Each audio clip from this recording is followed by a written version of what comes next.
Hello, अस्सलाम वालेकुम।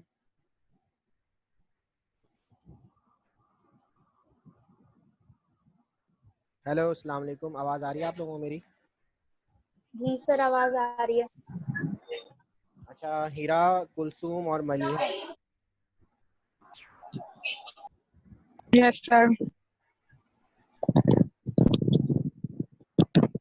Presentation किस किस की आज?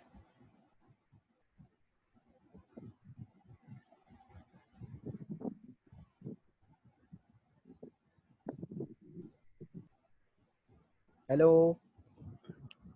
हेलो, अस्सलाम वालेकुम सर। Yes sir. वालेकुम अस्सलाम।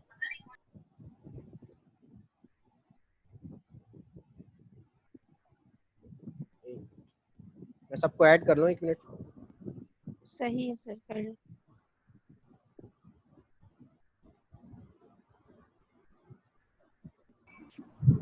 अच्छा, आज मैं रिग्रेशन एनालिसिस भी पढ़ाना है। रिग्रेशन एनालिसिस क्या होता है? किसको टॉपिक दिया था ये रिग्रेशन एनालिसिस? सर ये सबसे लास्ट ग्रुप को दिया था, लाइबा, समीन, अनुषा और उस्मान। अच्छा,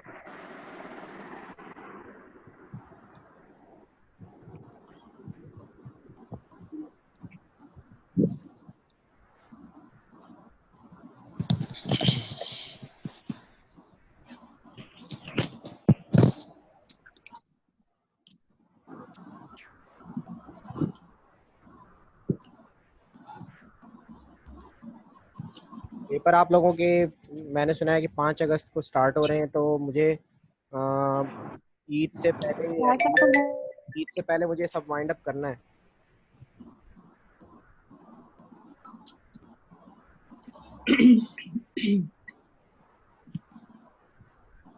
तो मैं आज भी क्लास रख रहा हूँ, कल भी क्लास रखूँगा। बस दिन बहुत कम है। आज क्या तारीख है? 17 तारीख है ना? तो only I have 8 to 18 Huzaifa. 18 है आज। 18 है, यस मेरे सर। पास 17 से हो रहा है। अच्छा चलो ठीक है, 18 आ गई तो इसका मतलब ओनली आई हैव 1 वीक। मेरे पास एक ही हफ्ता है, तो इस एक हफ्ते को मैं तकरीबन रोज़ाना ही इंशाल्लाह आपकी क्लास रख के इसको 7 डेज़ के अंदर वाइंड अप करते हैं, क्योंकि आपका मैंने वो भी लेने बताना है। और 31 जुलाई को जो है उससे उससे पहले जो है ना, मैंने आपका पेपर फाइनल करना है अकॉर्डिंग टू डीन टेस्ट। सही सर। सर मार्क्स कब बताएंगे मिट्स के? मिट्स के मैंने अपलोड कर दिए। अच्छा। कलर आपने कब किए? ये तकरीबन कल मैंने फाइनल किया है, तो 2-3 दिन से मैंने सबके मार्क्स बना के डाल दिए हैं। आप जाके वहाँ पे देख सकते हैं। और आप लोगों ने बच्चों वाली मिस्टेक्स की हैं, जैसे होता है ना, हालांकि टॉपिक्स आप दूसरे सेमेस्टर में पढ़ रहे हैं, स्टेप्स छोड़े हुए हैं पूरे पूरे। अगर वो बाज़ बच्चों ने जो है, वो मैंने आपको रेंज का क्वेश्चन दिया था। रेंज के अंदर मैंने आपसे कहा था कि सबसे पहले अरेंज करना डाटा। तो बहुत सारे बच्चों ने अरेंज किया, मैं ये नहीं कह रहा बिल्कुल, लेकिन कुछ ने डाटा अरेंज। स्टेप्स होते हैं, मैथमेटिक्स का उसूल है, मैथमेटिक्स का, स्टैटिस्टिक्स का, कि you need to follow the steps, और हर स्टेप के नंबर होते हैं। आपने मैट्रिक किया, इंटर किया है, कभी आपने मैथमेटिक्स पढ़ी होगी, तो उसके अंदर जो मैथमेटिक्स वाले वो बच्चे समझते होंगे कि जो मैथमेटिक्स होता है उसके अंदर स्टेप्स के नंबर होते हैं। अगर आपने मैट्रिक में भी किसी स्टेप को छोड़ दिया है तो टीचर वो नंबर काट लेता है। तो स्टेप जो है वो एक्सप्लेन करता है आपके आंसर को, जो आप लोगों ने छोड़े हुए थे। रेंज के अंदर हालांकि 2 नंबर का क्वेश्चन था, उसमें बच्चों ने क्या किया, डायरेक्ट आर लिखा, ना एक्स मैक्सिमम ना एक्स मिनिमम, कोई फार्मूला नहीं, वो वैल्यू पुट की और जवाब 78 आंसर। अभी आंसर तो आप लोगों ने ठीक निकाला है, मैं उनको नहीं कह रहा, मेजोरिटी को मैं नहीं कह रहा, लेकिन अक्सर बच्चों ने ऐसे किया। सर मुस्कान का नेट नहीं चल रहा। मुस्कान का नेट नहीं चल रहा? सर आपने यस एलएमएस पे सर। अपलोड किया है? एलएमएस पे तो नहीं हुए हुए। ELMS पे, ELMS पे, ELMS पे अपलोड किया है, क्योंकि ELMS पे ही मैं चेक कर सकता हूँ। आपके ऑनलाइन पेपर सारे वहीं पड़े हुए हैं। Okay sir.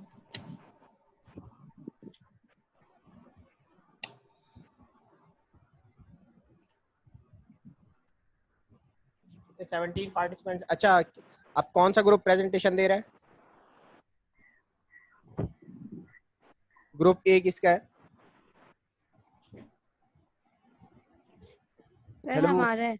नम्रा जी, आप स्टार्ट करें, फिर मैं आपको किसको होस्ट बना दूं? सर सबीर को बना दो। सबीर को बना दूं? Sabir, yes sir. सबीर मैं आपको ना होस्ट बना रहा हूँ, तो आप स्क्रीन शेयर Okay, करें sir. और प्रेजेंटेशन स्टार्ट कर दें, ठीक है? और Okay, स्टूडेंट sir. अगर कोई आना चाहे 1-2 मिनट और देख लेते हैं, सिर्फ ओनली चलें, 2 ठीक मिनट, है सर। ठीक? फिर मैंने भी आपको एक लेक्चर, इसके बाद मैं आपको एक लेक्चर दूंगा। आज कौन कौन से ग्रुप हैं? ग्रुप ए और ग्रुप बी। सर हम्म, हमारी देखते हैं सर, क्योंकि सर ना वजिया का भी लाइट गई है सर, उनके यहाँ का पीएमटी फटा हुआ है। वो बोल रहे हैं कि मैं बस डाटा अरेंज होता है तो मैं आती हूँ, लेकिन और मुस्कान आई का हुई है नेट नहीं चल रहा। वजिया तो आई हुई थी अभी। यार उसका डाटा है, वो बोला आई हुई डाटा है ना चल जाए वही। तो मैं आती हूँ। वजिया शहजाद अवेलेबल है? जी जी अवेलेबल है तो मुस्कान सर नहीं ये है। मुस्कान नहीं है। मुस्कान नहीं, उसका सर नेट नहीं चल रहा। अच्छा चलो सर बाकी ELMS पर तो नंबर नहीं आ रहे, सर ELMS पे तो हमारा सब्जेक्ट ही शो नहीं हो रहा। कुछ भी नो शो नहीं हो कोर्सेज रहा। नो सर आप कोर्सेज सिर्फ स्क्रीनशॉट भेज दें ग्रुप में, स्क्रीनशॉट भेज दें सिर्फ आप। हाँ सर एलएमएस ये पे कर, आएंगे ना नंबर, तो ELMS पे कैसे आ सकते हैं? वही पता तो नहीं, ELMS किसी तो पे सिर्फ भी नहीं आ रहा। मैंने ELMS ELMS पे सर कह आपके रहे हैं ELMS पे सर मैंने आपके, हाँ बोले। सर ELMS सिर्फ पेपर्स के लिए बनाया था और उसमें सिर्फ पेपर्स ही अपलोड होता था। नहीं और बेटा, पेपर्स जब जब आपके नहीं पेपर अपलोड होता है तो ELMS पे अपलोड करते हैं ना आप।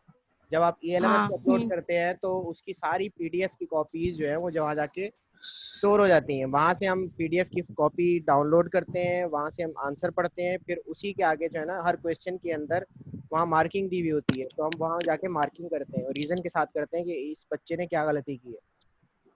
मगर सर आपको अपलोड LMS पे करना पड़ेगा, क्यों या LMS? फिर आप हमें सर या तो फिर आप मार्क्स हमें बता दें ग्रुप में, व्हाट्सएप ग्रुप में बता दें मार्क्स वो हमें। मैं एक हाँ काम क्योंकि करूँगा, जो मार्क्स है ना उसको अलग से स्क्रीनशॉट लेके या कॉपी पेस्ट करके हाँ आपको शेयर कर दूंगा, ठीक है? Okay sir. सही। अच्छा स्टार्ट करें, मैं सबीर को बना दूं? जी सर बना दें। सबीर भाई आपको हम होस्ट बना रहे हैं, ठीक है? तो ये अथॉरिटी आप आप सिर्फ एक दिन के CM हैं। फिल्म देखिए ना, एक दिन का CM। Yes sir, yes sir. आपको मैं CM बना रहा हूँ, लेकिन ये मैं सर लेकिन जो बनाता है वही फिर एंड में पछताता है। हाँ वही ना, वही मैं पछताना ना पड़ जाए। फिर मैं तुम लोग मुझे अमरीश पुरी नहीं अमरीश पुरी कह रहे हो ना। हाँ, तो मैं तुम्हें होस्ट बना रहा हूँ ये, लेकिन ये कुर्सी ओहदा, का भरप। हाँ ये वापिस कुर्सी वापस कर देनी है मुझे वापस, ठीक है? जी जी इंशाल्लाह सर। ये आप होस्ट बन गए। Okay sir. नजर आ गया ऊपर? यस सर आ गया। सबको नजर आ होगा Sabir Khan is the host now, ठीक है? अब आप जो है अपनी 20 मिनट प्रेजेंटेशन को अब आपके पास है सब कुछ। आप जो मतलब होस्ट का मतलब ये है कि कोई पार्टिसिपेंट अब लॉगिन होना चाहेगा ना, तो आप उसको लॉगिन भी करेंगे साथ साथ। मेरे पास अथॉरिटी गई सारी। सही है। Okay sir. इसको स्क्रीन बड़ा, शेयर हो गई? हाँ स्क्रीन शेयर हो गई, इसको हाँ बड़ा कर लें, टिल्ट कर लें, या कभी कभी ओके सर। लैपटॉप भी यूज कर लिया करो। मोबाइल पे बच्चे जो है ना आजकल सर लैपटॉप खराब हुआ है बहुत सर अच्छे। लैपटॉप उनका। में ना थोड़ा सा इशू हो रहा था, इस वजह से वरना हम लैपटॉप यूज करते थे।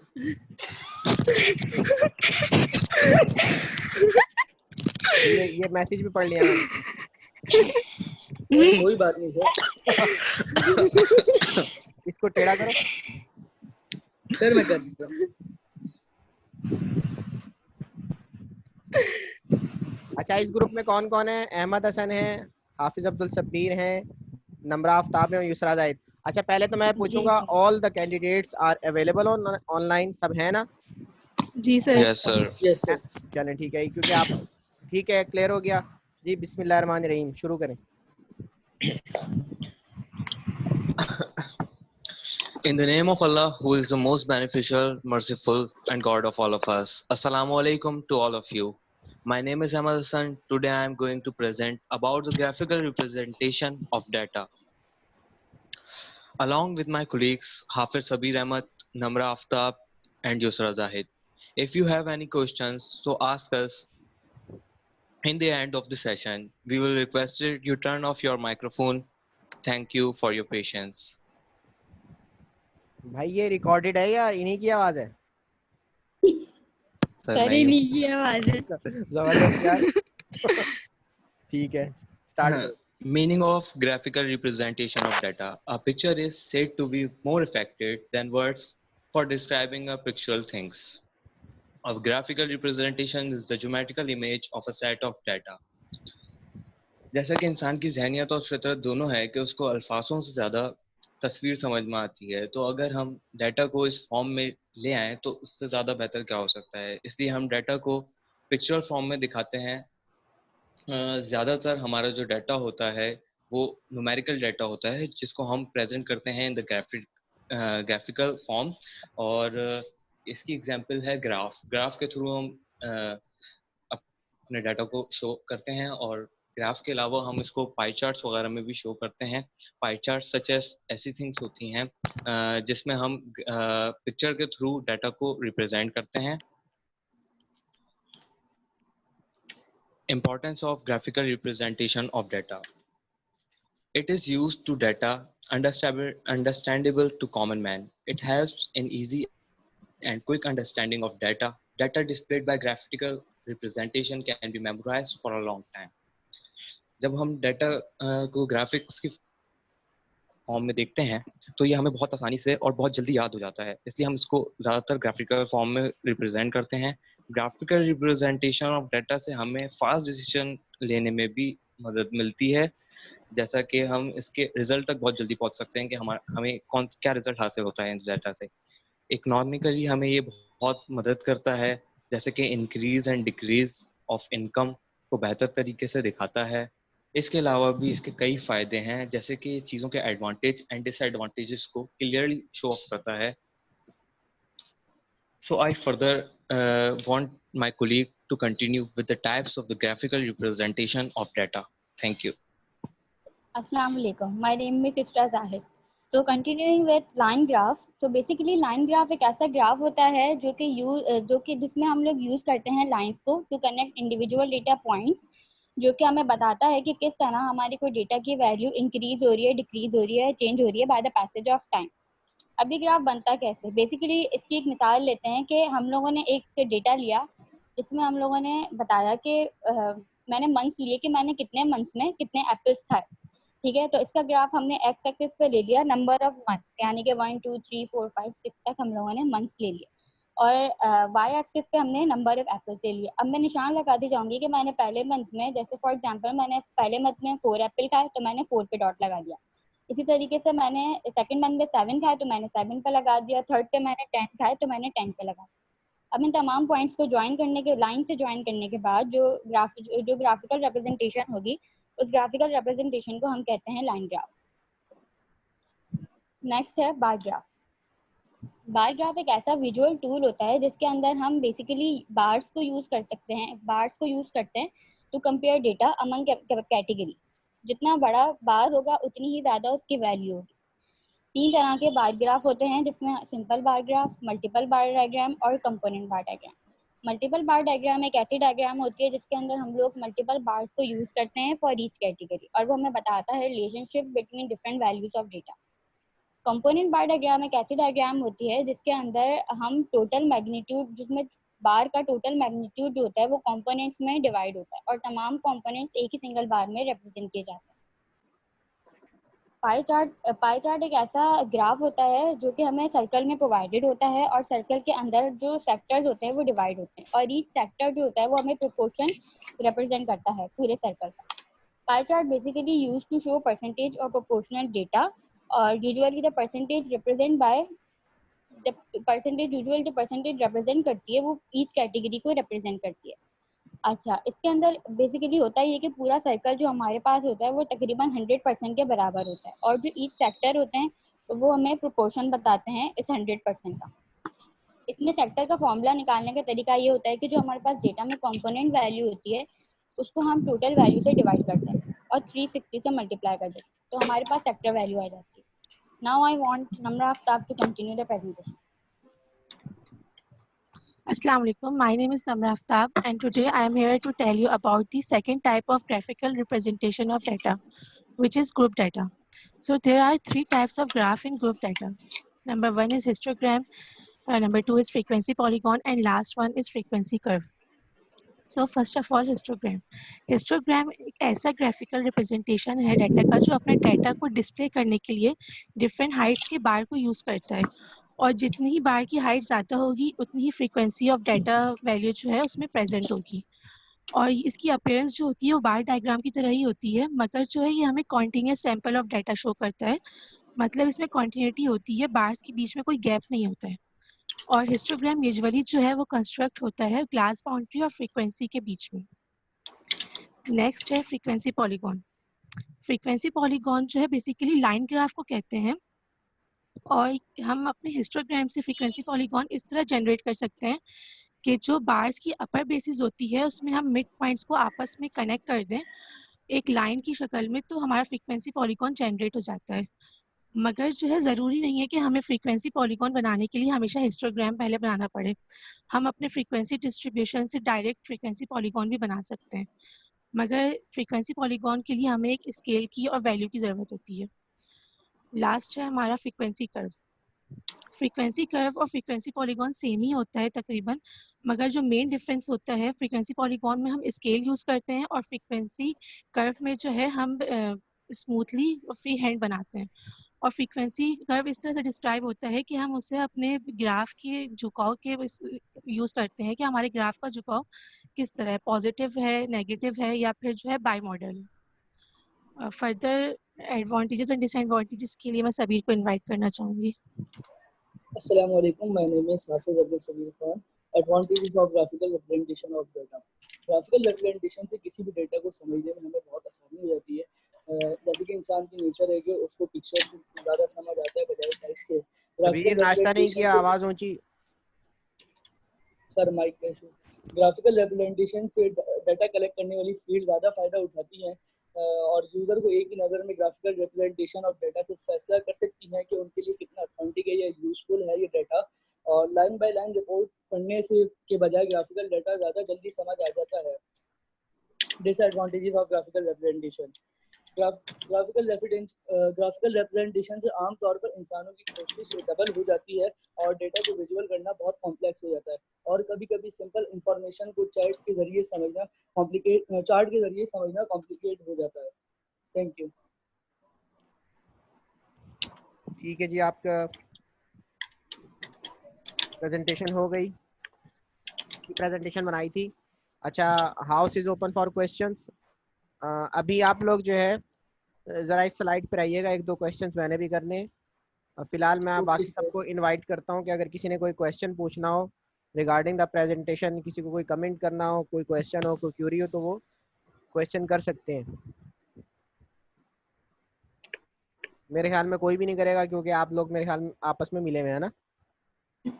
नहीं सर, ऐसा नहीं है। नहीं सर, हमने किसी कर को कुछ नहीं सकते हैं। बोला। अच्छा open mic for all of you. अच्छा, ये ज़रा शुरू की स्लाइड्स पे जाइएगा, 1 या 2 स्लाइड थी मेरे ख्याल में, तो खोलिएगा ज़रा। सर ये वाली इससे आगे, हाँ इसको ज़रा देखें।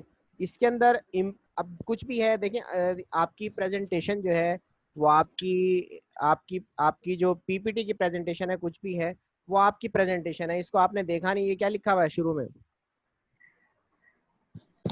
इट इज नहीं, ऊपर शुरू में हेडिंग में क्या लिखा हुआ है? इम्पोर्टेंस ऑफ हाँ, इम्पोर्टेंस इम्पोर्टेंस पढ़ सकते हैं इसको। हाँ, तो ये देखने सॉरी की सर। होती है। It looks like that you don't pay attention. आपने जल्दी में बनाई है या लाइट नहीं थी या जो भी था, लेकिन ये एक अच्छा इंप्रेशन नहीं जाता। ये तो खैर आप प्लेटफॉर्म है जहाँ पे आप लर्न कर रहे हैं, लेकिन जब आप प्रोफेशनल वे में जाएंगे तो एक एक चीज़ जो है आपकी ऑडियंस देख रही होती है। फर्ज कि आपको अपनी पीएचडी की प्रेजेंटेशन देनी है, आपने पीएचडी कर ली, आपको प्रेजेंट करना है, तो अब प्रेजेंटेशन आप ऑडियंस के सामने देते हैं और ऑडियंस ओपन होती है। हाँ, ओपन हाउस होता है, वहाँ पे कोई भी आगे बैठ सकता है। किसी भी एनईडी के प्रोफेसर आगे बैठ जाते हैं, बाज़ दफ़ा कोई बाहर से भी आगे बैठ जाते हैं, कोई इंटरनेशनल भी आ जाता है। तो जब इस तरह की यस सर। है ना, तो इस तरह की छोटी छोटी मिस्टेक्स जो है हो जाती हैं, मैं ये नहीं कह रहा, लेकिन यू नीड टू जी रिव्यू सर। Your presentation. आपको एक दफ़ा बनाने के बाद उसको रिव्यू करना चाहिए ताकि कोई छोटी मोटी मिस्टेक्स हैं। और दूसरा इसके अंदर ग्रामेटिकल मिस्टेक्स भी हैं। लाइक आपने लिखा है it is used to data. अब इट इज़ यूज्ड, अब यहाँ पे वही क्योंकि मैं इंग्लिश तो नहीं पढ़ा रहा आपको, जस्ट ये बता रहा हूँ कि यहाँ पे it is used for data to understandable, ये थोड़ी सी ग्रामेटिकल यहाँ पे मिस्टेक्स है यहाँ पे। सर ये बाकी इसका जुमले का थोड़ा सा मतलब ये था, इट इज यूज, ये अलग बात हो गई, टू अच्छा डाटा अंडरस्टैंडेबल, टू ठीक है, डाटा चले चले, ठीक है ठीक है ठीक अंडरस्टैंडेबल। है ठीक है, बहरहाल उसको क्लैरिफाई कर लीजिएगा। आगे आगे चलें। Yes sir. अच्छा यहाँ पे युसरा ने बताया, यहाँ पे शायद युसरा जाहिद ने टेक ओवर कर लिया था ना। यस तो sir. Types of graphical representation, यहाँ पे अनग्रुप और ग्रुप डाटा। आपको पहले अनग्रुप और ग्रुप डाटा के हवाले से बताना चाहिए था। मैं ये नहीं कह रहा कि आप ग्रुप डाटा अनग्रुप डाटा की डिटेल्स बताना शुरू कर दें, आपको बताएं कि भाई अनग्रुप डाटा, आप जस्ट डायरेक्ट जो है ना लाइन ग्राफ पे आ गए। तो यहाँ आपको बताना चाहिए था कि अनग्रुप डाटा है। मैं दो टाइप्स की ग्राफिकल रिप्रेजेंटेशन को बताऊंगी, जिसमें एक अनग्रुप डाटा है और दूसरा ग्रुप डाटा है, ठीक है। फिर फर्दर कि अनग्रुप डाटा के अंदर ये 3 टाइप्स आती हैं, ग्रुप डाटा के अंदर ये 3 टाइप्स आती हैं। ग्रुप डाटा को की टाइप्स को histogram, frequency polygon, frequency curve के हवाले से हम लेते हैं। और जो सिंपल होती है वो अनग्रुप डाटा, फर्स्ट की आपके पास कोई अनग्रुप डाटा है तो उसको लाइन ग्राफ, बार ग्राफ या पाई ग्राफ से, पाई डायग्राम से रिप्रेजेंट कर सकते हैं। तो यहाँ इस तरह आपने कनेक्शन जोड़ना था, ठीक है। और आगे चलें। ये ठीक था, ये ठीक था। अच्छा इसके अंदर एक पॉजिटिव बात ये है, पॉजिटिव बात ये है कि आप लोगों ने अपनी प्रेजेंटेशन के अंदर पिक्चर्स का सहारा लिया है, which is a good thing, which is good sign. देखें अगर सिर्फ टेक्स्ट डालते जाएंगे तो ऑडियंस जो है अगेन वो थक जाएगी। जैसा कि आपकी प्रेजेंटेशन ही इसी पे है कि ग्राफिकल, शुरू में अहमद हसन ने एक बात कही, अहमद हसन है ना? Yes sir. जी सर। अहमद हसन ने एक बात कही कि भाई आपकी जो पिक्चर्स हैं वो आप बेस्ट रिप्रेजेंट करती हैं, बजाय इसके के डाटा के। लोग खींचते हैं, तस्वीरों की तरफ ज़्यादा जाते हैं, तस्वीरें जहन नशीन हो जाती हैं। तो ये काम एक आपने बहुत अच्छा किया कि आपने अगर पाई डायग्राम है तो पाई चार्ट की आपने एक वैल्यू दे, ग्राफ शो कर दी, एग्जांपल शो कर दी। फिर अच्छा अगर आपने एक ग्राफ दिया है ना युसरा, आपको यहाँ पे थोड़ा बहुत ये बताना चाहिए था कि दिस इज पाई डायग्राम। तो अगर आप ये ग्राफ दे रही है तो थोड़ा सा इसको एक्सप्लेन कर देती है कि भाई ये जो है आपको यहाँ पे सेक्टर नजर आ रहे हैं, ये सेक्टर जो है 15% जो है फॉसेट शो कर रहा है, ये घर का है। तो ये इसको ज्यादा बेहतर एक्सप्लेन कर सकते हैं, ठीक है। आगे चलें। ठीक है, यहाँ तक तो बेहतरीन था, आपकी प्रेजेंटेशन ठीक थी। आगे चलें। ये भी अच्छा दिया। यहाँ पे शायद नम्रा आफ्ताब आ गई थी, पीछे पीछे पीछे। नम्रा आपने अच्छा एक्सप्लेन किया। एक बात जो लर्न करने को मुझे भी मिली वो ये कहा कि आपने भाई नॉर्मली ये होता है कि लोग हिस्टोग्राम बनाते हैं और फिर फ्रीक्वेंसी पॉलीगॉन बनाते हैं। आपने कहा हिस्टोग्राम बनाने की ज़रूरत नहीं, खाली फ्रीक्वेंसी पॉलीगॉन को डायरेक्ट भी बना सकते हैं, ठीक है। ये बात भी आपकी बिल्कुल ठीक है। अच्छा लेकिन नॉर्मली फ्रीक्वेंसी पॉलीगॉन बनाने के लिए हमें हिस्टोग्राम का सहारा लेना पड़ता है, क्योंकि वो हमें लाइन सही ड्रॉ नहीं होती, ठीक है। आगे चलें। ये भी आपने अच्छा प्रेजेंट किया था। ये ओगिफ कहलाता है, इसको फ्रीक्वेंसी कर्व या ओगिफ भी कहते हैं। आगे चलें।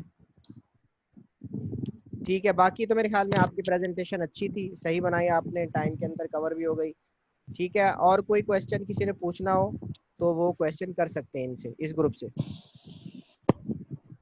मेरे ख्याल में आसान है सब कुछ। अच्छा इसके बाद जो है हमारा नेक्स्ट ग्रुप है, और नेक्स्ट ग्रुप इज, अच्छा ये प्रेजेंटेशन आप मुझे ईमेल कर देंगे ताकि फिर मैं इसको एलएमएस ठीक पे है डाल सर। एलएमएस पे डाल दूँ, ओके सर। ओके ठीक है। सर, स्टॉप कर दूं शेयर? हाँ स्टॉप भाई, आपकी कुर्सी खत्म। सर जैसे आपका हुक्म सर। अच्छा फिल्म में नहीं छोड़ी थी उसने, उसका दिल नहीं चाह रहा था। सर यहाँ पे हमारी उसको मजबूरी लोगों है। ने मजबूर किया था। उसको लोगों ने मजबूर किया था। अच्छा जी नेक्स्ट ग्रुप किसका है? अब मुस्कान के मेरे पास मैसेज आ रहे हैं। सर मैं दोबारा आपको होस्ट बना दूं? हाँ मुझे होस्ट बना दें ताकि मैं फिर दूसरे ग्रुप को हैंड ओवर करूँ। सर मुस्कान नहीं है। मुस्कान डन नहीं सर। है? अच्छा मुस्कान का अगर नहीं है तो आपके बाकी कितने ग्रुप पार्टिसिपेंट्स अवेलेबल हैं? सर 3 है शायद, 3 ही है सर। तीनों है। तीनों है ना, तो 3 दे दे। मुस्कान को फिर हम किसी तरह एडजस्ट करेंगे, मुस्कान से इंडिविजुअली मैं ले लूँगा, या मैं व्हाट्सएप ग्रुप पे जो है उनसे कुछ क्वेश्चंस पूछ लूँगा, या अगर कभी हम ऑनलाइन होते तो उनसे मैं क्रॉस क्वेश्चन करके उनकी जो है किस्म का वाइवा लेके उनके नंबर इंक्लूड कर दूंगा, ठीक है। सर शुरू का पार्ट तो मुस्कान ही बोलने वाली थी हमारा। सर आप बाद ओ में कर ले हमारा। फिर अब कौन देगा? सर वो यही कह तो रही है सर। कि इनकी लाइट आ जाए फिर वो दे देंगी। अब लाइट फर्स्ट किया सर शाम। आपको दे देंगे। अच्छा चलें। अच्छा मैंने भी कुछ रिग्रेशन के हवाले से बनाया है। इस वक्त कौन कितने पार्टिसिपेंट्स अवेलेबल हैं? We have 18 participants. और टोटल वी हैव 32 स्ट्रेंथ, तो तकरीबन मोर देन 50% अवेलेबल है। मैं एक स्क्रीन शेयर कर रहा सर हूँ। एक तो आप भी हैं। मैं एक स्क्रीन शेयर कर रहा हूँ ये आपको रिग्रेशन के हवाले से। ओके सर अब करें। तक तो बहुत मतलब यूँ समझे हलवा हलवा पड़ा था, मज़ेदार सा, बहुत हल्की चीज़ें पड़ी थी। रिग्रेशन थोड़ा सा मुश्किल है और इसके अंदर ही मैंने इंटरनेट से ही इसका लिंक उठाया है। तो इसमें जो 3-4 बातें मैं आपको बता दूंगा कि रिग्रेशन एनालिसिस क्या होती है और रिग्रेशन लाइन क्या होती है, टाइप्स ऑफ रिग्रेशन कितनी है, लीनियर रिग्रेशन मॉडल क्या होता है, सिंपल लीनियर रिग्रेशन मॉडल, और लीस्ट स्क्वायर मेथड क्या होते हैं इसके, ये मैं इस प्रेजेंटेशन के अंदर डिस्कस करूंगा। मेरा अपना काम भी पीएचडी के अंदर कोरिलेशन पे था एंड देन रिग्रेशन पे था कि आप कोरिलेट करके उसको रिग्रेट करके मैंने जो है डाटा को क्या कहते हैं प्रिडिक्ट किया था। सो स्टार्ट करते हैं। What is regression analysis. अरे यार ये चल क्यों नहीं रहा, एक मिनट मैं इसको,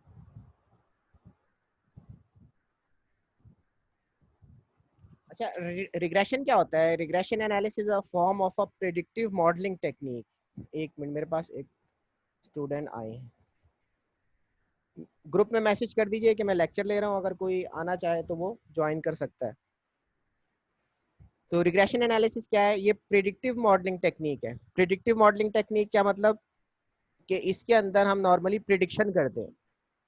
जैसे मैंने प्रिडिक्शन की थी कि पिछले 500 ईयर्स का डाटा जनरेट किया था टेम्परेचर का, दैट इज प्रिडिक्शन, कि पिछले 500 साल में टेम्परेचर ने क्या फ्लक्चुएशन दिखाई थी। वो मैं आपको अपना ग्राफ भी दिखाऊंगा पीएचडी का थीसिस के अंदर से, या मैंने जो पेपर पब्लिश किया था वो। ठीक है, तो इसका काम क्या है, ये मॉडलिंग टेक्निक है, यानी इसके अंदर मॉडल करती है जो कि प्रिडिक्शन करता है पास्ट की या फ्यूचर की। मैं मिसाल के तौर पे कल बारिश हुई है, तो आपको आपको जो है वो क्या नाम है, मेट्रोलॉजी के डिपार्टमेंट वाले कहते हैं, पाकिस्तान पीएमडी वाले कहते हैं कि भाई आज भी बारिश होगी। फिर वो कहते हैं ये पूरा। सर हाँ जी बोलें। सर आप वो लेक्चर रिकॉर्डिंग पे लगा दें। रिकॉर्डिंग पे अच्छा हाँ, लगा हुआ है लगा सर। लगा हुआ तो है। नजर आया रिकॉर्डिंग पे ही है ना। हाँ यस सर सर यस लगा हुआ है। ठीक है, ठीक है। तो ये प्रिडिक्टिव मॉडलिंग टेक्निक है। मिसाल के तौर पे आप, मैं एग्जांपल दे रहा था आपको कि पीएमडी वाले कहते हैं कि भाई अगले इस हफ्ते जो है कराची के अंदर तेज धुआंधार बारिश होगी, तो वो एक बेसिकली मॉडल लगाते हैं। इसी तरह का मैं आपको एग्जांपल दूंगा कि एक मॉडल लगाया कोरोना वायरस के ऊपर। ठीक है कि आपने देखा होगा कि कोरोना वायरस के ऊपर मॉडल लगाया, उस मॉडल से उन्होंने प्रिडिक्ट किया कि ये पीक कब आएगा और ये पीक फिर डिक्लाइन कब होगा और ये फिर किस किस मंथ में जाके बिल्कुल ख़त्म हो जाएगा। तो जब शुरू में लॉकडाउन लगे और फिर उसके, मैंने डॉक्टर शाहिद मसूद साहब की कुछ वीडियोस देखी थी, क्योंकि वो एमएस हैं बाकायदा, मेरे ख्याल में पीएचडी भी हैं वो। तो वो डिस्कस कर रहे थे कि एक मॉडल है, उस मॉडल को फिट करके हर कंट्री ने, बल्कि सिंगापुर ने तो यहाँ तक कह दिया था कि जुलाई के अंदर वो मॉडल लगा के, 2 साइंटिस्ट, एक पाकिस्तानी लड़का था, इवन स्वीडन के अंदर एक पाकिस्तानी लड़का रिसर्च कर रहा था मेडिकल के एरिया में, ये बड़े काम की बात बता रहा हूँ आपको। तो उन्होंने वो मॉडल लगाया, मॉडल लगाने के बाद उन्होंने कहा कि जुलाई में पीक आएगा। और देखें उसी मॉडल को अगर हम फॉलो करें, प्रिडिक्ट करें, ये काम उन्होंने किया था मार्च के अंदर, अप्रैल के अंदर, और जब ये मॉडल पेश किया उन्होंने कहा जुलाई के अंदर पाकिस्तान के अंदर पीक आएगा। तो आप देखें कि जुलाई में ही हमारे पास, और उन्होंने यहाँ तक लिख दिया था कि पाकिस्तान के केसेस जो है वो 6000 मैक्सिमम जब जाएंगे तो 6000 से 7000 के बीच में जाएंगे। ठीक है, तो ये बेसिकली मॉडलिंग थी, यानी आपकी जो डेली रिपोर्टेबल इंसिडेंट्स थे, आपके जो डेली रिपोर्टेबल केसेस थे, वो मैक्सिमम आपके 7000 तक गए, 7000 तक गए। तो बेसिकली वो मॉडल था। इसी तरह अमेरिका ने क्या कहा, ट्रम्प साहब ने ऐलान कर दिया शुरू के, जब मॉडल आया उन्होंने मॉडल लगाया, उन्होंने कहा भाई, वो एक डॉक्टर फौची थे उनके, उन्होंने कहा कि भाई ये काम खराब हो गया है, लोग बहुत ज़्यादा इंट्रैक्शन कर चुके हैं। जब वबा फूटी, उन्होंने कहा, ट्रम्प ने कहा, मुझे हंसी आई बाज दफ़ा, ने कहा कि भाई हम 100,000 200,000 ताबूत बनाने का ऑर्डर दे दिया हमने। देखो यानी ये वो बात जो है वो अप्रैल में कह रहे हैं, तो ये वो बात जो है वो मार्च में कह रहे हैं कि भाई हमने जो है 200, मैंने खुद CNN पे सुना कि उन्होंने ऑर्डर दे दिया कि भाई we have ordered because our deaths. हाँ, वो ये कह रहे थे कि 22 लाख को हम 2 लाख पे लाए, ये हमारी कामयाबी है, लेकिन उन्होंने कहा कि 2 लाख डेथ्स होंगी।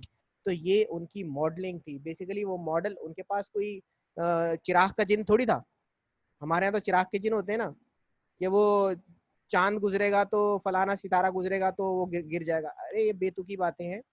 मॉडल साइंस क्या कहती है, साइंस में एक मॉडल लगाया उन्होंने, कहा कि भाई इस वक्त पीक आएगा और उसके बाद ये डिक्लाइन शुरू हो जाएगा। मेरी बात समझ में आ रही है? सारे सुन रहे हैं ना मेरी बात?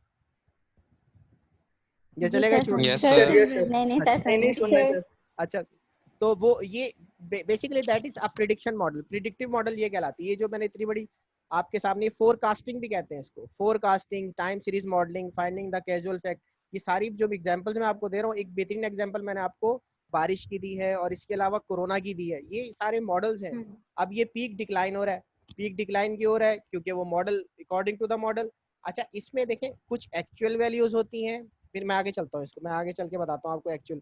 इसमें बहुत मुश्किल मैथमेटिक्स भी है, वो मैं आपसे शेयर नहीं करूंगा या डिस्कस नहीं करूंगा क्योंकि वो आप लोगों से सॉल्व नहीं होगी। अच्छा, ये इसके अंदर एक ग्राफ आपको शो हुआ है, दिस इज। अच्छा, मैं एक चीज तो डिस्क्राइब करना भूल ही गया। इसके अंदर क्या होता है, एक डिपेंडेंट होता है relationship between target and independent variable, जो मैंने आपको बताया था, प्रिडिक्टर और प्रिडिक्टेंट। ठीक है, एक कहलाता है प्रिडिक्टर और एक यानी इंडिपेंडेंट वेरिएबल होता है और दूसरा डिपेंडेंट वेरिएबल। जैसे अगर मैं बारिश की और ईयर की बात करूं, बारिश की और मंथ की बात करूं, या बारिश और डेज की बात करूं, तो डेज क्या होंगे इसके अंदर सबीर? इंडिपेंडेंट होंगे, गुड। और जो हमारी रेन है वो डिपेंडेंट होगी कि ये दिन आएगा तो बारिश होगी। तो इसी तरह प्रिडिक्टर है और एक प्रिडिक्टेंट है। तो इसके अंदर प्रिडिक्टर और प्रिडिक्टेंट की जैसे कोरिलेशन के अंदर मैंने आपको बताया था, तो यहाँ पे वो चीज जो है वो प्रिडिक्टर और प्रिडिक्टेंट कहलाती है। Independent variable is our predictor, और जो चीज हम कैलकुलेट कर रहे हैं लाइक बारिश है, लाइक कोरोना वायरस है, या कोरोना वायरस की रेंज है, वो हमारा प्रिडिक्टेंट कहलाएगा। तो अच्छा, इसमें इन्होंने एग्जांपल दिए, for example relationship between rash driving and number of road accidents by a driver. ठीक है, स्टडीज थ्रू रिग्रेशन, यानी अगर आप ये कहें भी रैश ड्राइविंग का मतलब क्या होता है, लड़कों को ज्यादा पता होगा इसमें। रैश ड्राइविंग ये होती है, देखिए यस सर। मेरा एक कजन कहता था कि देखो भाई, आप गाड़ी चला रहे हो या बाइक चला रहे हो, नॉर्मली नौजवान लड़के जो होते हैं बाइक चलाते हैं, नौजवान लड़कों के ज्यादा एक्सीडेंट होते हैं because they are doing the rash driving. ठीक है, तो आपने प्रिडिक्ट कर दिया थ्रू मॉडलिंग के भाई जो रोड एक्सीडेंट उनके ज्यादा होते हैं जो कि रैश ड्राइविंग कर रहे हैं। आपको पता है 60 से कम पे चलाएंगे बाइक, ठीक है, सेफ है। 40 से कम 40 पे चलाएंगे, सेफ है। लेकिन अगर यही ड्राइविंग जो है वो आप 60 प्लस पे ले जाएंगे, तो अल्टीमेटली रिग्रेशन मॉडल ये कहता है कि आप कहीं एक से बचेंगे, दूसरे में से बचेंगे, तीसरे में कहीं ना कहीं जाके बाइक ठुकी जाएगी। आगे चलते हैं। अच्छा, पॉपुलेशन रिग्रेशन लाइन, इसको पॉपुलेशन को छोड़ दें, जस्ट एक रिग्रेशन लाइन के हवाले से बताऊं कि इसको मैं, ये है हमारा डिपेंडेंट वेरिएबल और नीचे आएगा हमारा इंडिपेंडेंट वेरिएबल, ये शो नहीं हो रहा। अच्छा, इसमें आपको एक स्ट्रेट लाइन नजर आ रही, रेड कलर की नजर आ रही,